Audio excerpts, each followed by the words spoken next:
Assalamualaikum warahmatullahi wabarakatuh. Nama saya Nova Sari Maharani dari kelas A3K22 NPM 1923218. Pada video ini saya akan mempresentasikan tentang perancangan sistem pada mata kuliah rancangan perangkat lunak dengan judul Sistem Informasi Penerimaan Kas pada Toko Obat Nenek. Baiklah, yang pertama itu ada bab 1, pendahuluan latar belakang. Saya mengambil judul untuk mata kuliah rekayasa perangkat lunak ini di toko obat nenek yang berlokasi di Jalan Udang 2, Garuntang, Kota Bandar Lampung. Toko obat nenek ini merupakan suatu usaha dalam bidang penjualan obat-obatan. Pada aktivitas penjualan, toko obat nenek ini menggunakan sistem penjualan tunai. Dan latar belakang saya mengambil judul sistem informasi penerimaan kas karena pada toko obat ini sistem pencatatan penerimaan kas dari penjualan tunai masih menggunakan pencatatan manual, sehingga menurut saya sistem ini kurang efektif terhadap pelaporan kas. Lalu tujuan dirancangnya sistem ini yaitu untuk memudahkan dalam pencatatan dan pelaporan kas. Lalu yang kedua itu bab 2 tentang landasan teori.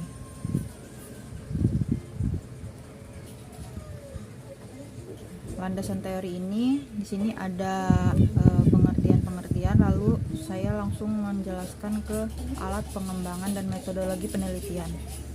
Metodologi penelitian pada penelitian ini menggunakan metode waterfall. Metode waterfall yaitu metode yang mengambil proses kegiatan dasar spesifikasi, pengembangan, validasi, dan evolusi yang mewakili sebagai terpisah tahapan proses seperti spesifikasi kebutuhan, desain perangkat lunak, implementasi, pengujian, dan sebagainya. Itu menurut Andrian tahun 2021. Lalu metode pengembangan dalam sistem ini menggunakan metode System Life Cycle Development atau SDLC yang berbasiskan waterfall strategi. Tahapan-tahapan pengembangan sistem pada waterfall yaitu yang pertama sistem initiation, sistem analisis, sistem design, dan sistem implementation. Lalu langsung ke bab 3.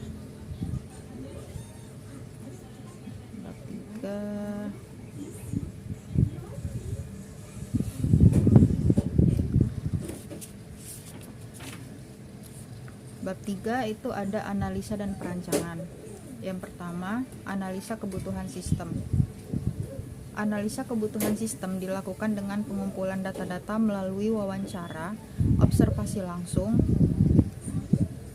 pada tempat lokasi kita mengambil judul yaitu toko obat. Dalam analisis yang dilakukan ini ada berbagai macam kebutuhan yang menjelaskan tentang kebutuhan sistem yang akan kita rancang. Setelah itu ada subbab yang pertama dari bab 3 yaitu analisa kebutuhan input. Analisa kebutuhan input pada sistem informasi penerimaan kas ini yang pertama itu ada form login. Form login ini sebelum user menggunakan sistem, user harus menginput data nama user dan password yang telah terdaftar di sistem. Lalu yang kedua itu ada form data pengguna. Form data pengguna itu berisi data user yang sudah terdaftar, itu ada nama, username, terus password. Terus di situ kita prosesnya bisa menambah, menghapus, dan mengupdate data yang ada. Terus ada form data akun. Form data akun itu berisi data-data akun, misalnya kayak penerimaan atau pengeluaran misalnya. Kalau di sini kan sistemnya itu penerimaan, jadi data-data akunnya seperti penerimaan kayak penjualan itu kan termasuk penerimaan. Terus ada form transaksi penerimaan kas, itu nanti berisi kayak nama barang, terus itu ada data penggunanya, terus tanggal terima kasnya. Terus di situ juga bisa ada proses menambah, ada proses menghapus. Terus yang kelima itu ada form laporan penerimaan kas. Jadi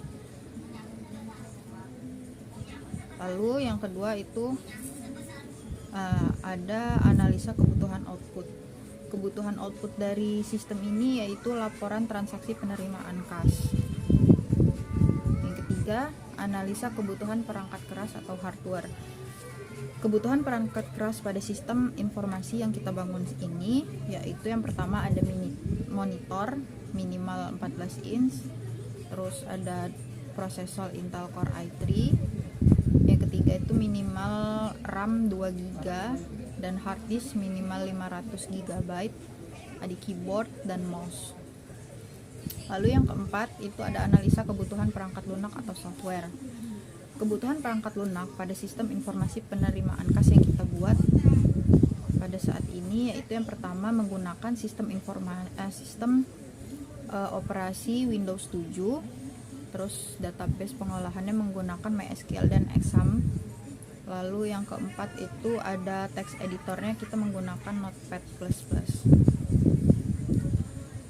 Setelah itu di sini di subbab 3.2 ada perancangan sistem.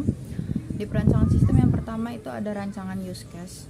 Di sini ada diagram use case-nya. Di diagram ini ada dua pengguna yang bisa mengakses sistem yang kita buat. Itu yang pertama itu ada admin dan pemilik toko.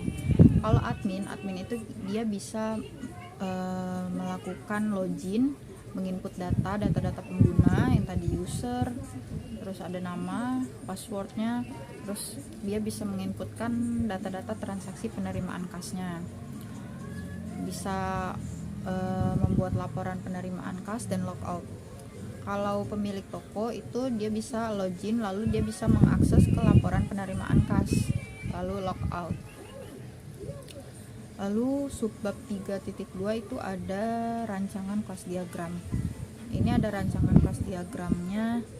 Di situ ada data pengguna, ada data akun dan transaksi penerimaan. Di data pengguna ini ada 4 field. 4 field yang pertama itu ID atau user. ID usernya memakai tipe data integer. Tipe data integer itu panjangnya 10. Nama menggunakan tipe data varchar, panjangnya 25. Jabatan menggunakan tipe data varchar, panjangnya 15, dan password itu panjangnya 50 menggunakan tipe data varchar. Lalu tabel yang kedua itu ada data akun. Data akun itu memiliki primary key. Primary key-nya kode akun menggunakan tipe data integer yang panjangnya 10. Nama akun menggunakan tipe datanya varchar 25. Tipe akun menggunakan tipe data varchar panjangnya 25 dan saldo menggunakan tipe data integer yang panjangnya 20. Lalu di sini ada tabel transaksi penerimaan. Di sini ada primary key. Primary key-nya nomor penerimaan. Di situ ada kunci primary key juga dari data pengguna dan data akun. Yang pertama ada kode akun yang panjangnya 10 sama ID user integer panjangnya 10, nomor penerimaan itu tipe data integer yang panjangnya 10, ada tanggal penerimaan menggunakan tipe data date, tanggal nota menggunakan tipe data date, dan jumlah menggunakan tipe data integer yang panjangnya 20. Lalu di sini ada rancangan input 3.1 rancangan input login. Nah, di sini ada rancangan input login. Yang pertama di atas ada nama perusahaannya lah, namanya toko obat dan alamat. Lalu di situ ada judulnya login pengguna, dan di sini ada username, kotak untuk menginputkan username, ini ada password. Nah, di sini ada tombol login atau keluar. Lalu yang kedua ada rancangan input menu utama. Jadi setelah kita nanti menginputkan username dan password, lalu masuk ke halaman yang pertama, itu ada halaman menu utama. Di sini ada selamat datang di sistem informasi penerimaan kas, ada nama perusahaannya, nama tempat usahanya, toko obat, dan alamat. Di sini ada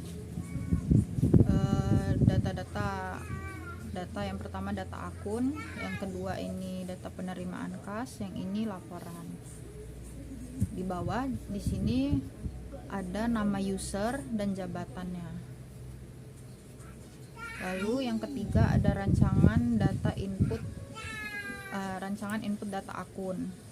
Sama rancangan yang pertama ini, rancangan data akun ini di atasnya ada nama perusahaannya, nama tempat usahanya, toko obat, lalu ada alamat, ada judul, form data akun. Nah, di sini ada berapa kolom? Ada 1, 2, 3, 4, 5 kolom. Yang kolom pertama ada kode akun, kolom kedua ada nama akun, yang ketiga ada tipe akun, saldo, dan proses. Nah, proses ini bisa melakukan proses edit. Kalau kita sudah di input terus kita ada kesalahan, kita bisa edit. Di sini ada tombol hapus kalau kita akan menghapus nama akunnya. Nah, di sini ada tombol tambah. Jadi kalau kita mau nambahin akun baru itu pakai tombol ini. Terus di bawahnya sama ada nama user dan jabatannya. Terus yang keempat itu ada rancangan input penerimaan kas. Rancangan input penerimaan kas ada judul, ada alamat, ada judulnya, judul tabelnya, form penerimaan kas. Di sini ada 2, 3, 4, 5, 6, 7 kolom, nomor penerimaan, kode akun, tanggal penerimaan, tanggal nota, jumlah, prosesnya ada sama, edit, hapus, tambah. Setelah itu ada rancangan output. Yang terakhir rancangan output itu rancangan output data akun. Nah, seperti ini, ada nama perusahaannya, ada alamat, terus daftar akun. Kayak gini contohnya, ada nomor, kode akun, tipe akun, nama akun. Kode akun kita tulis misalnya 1111, itu tipe akunnya penerimaan. Kalau penjualan tunai itu kan namanya penerimaan kas, tipe akunnya misalnya 112, itu tipe akunnya penerimaan, misalnya dari pembayaran piutang, begitu bisa. Terus ada rancangan output laporan penerimaan kas. Kas ini biasanya dilaporkan oleh admin itu kepada pemilik toko itu biasanya per bulan. Jadi di sini dibuat,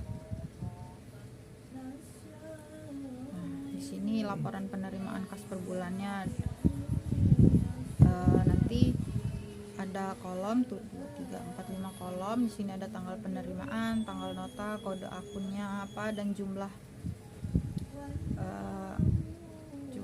saldonya.